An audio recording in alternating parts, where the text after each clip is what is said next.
तो चलिए शुरू करते हैं।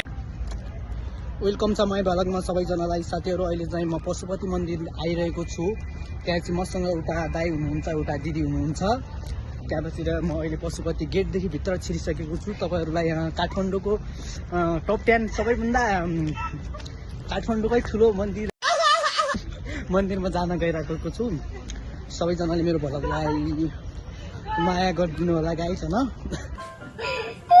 1 hour later. म चाहिँ अहिले मन्दिरको नजिकै आइरहेको छु। मान्छेहरू जलाइरहेको देख्नु भइरहेको छ तपाईहरूले प्रत्यक्ष चाहिँ।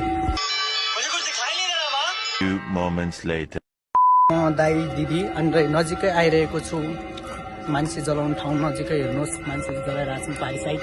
अनि हामी चाहिँ वारी साइड आइरहेको छु, देख्न सक्नुहुन्छ तपाईहरूले। 3 hours later. यहाँ देख्नुहुन्छ तपाईँहरू,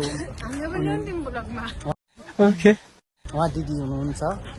त्यहाँ चाहिँ अर्को दाई छ अगाडि गइरहेछ। त्यहाँतिर यहाँ सबै सामानहरू पाइन्छ अनि है पूजाको लागि रुद्रराजीको माला अनि है सबै चिजहरू पाइन्छ। देख्न सक्नुहुन्छ यी पसलहरू छन् यहाँनिर।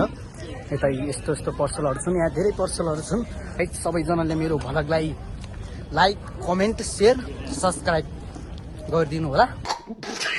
त्यही भलग फेरि बनाउँछु। हेलो दाई, हाई गरिदिनु त, हाई गरिदिनु न। कौन है ये लोग,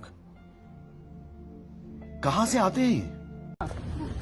हे भगवान। आज के लिए फिलहाल इतना ही। आपकी तरह मैं भी मायूस हूँ।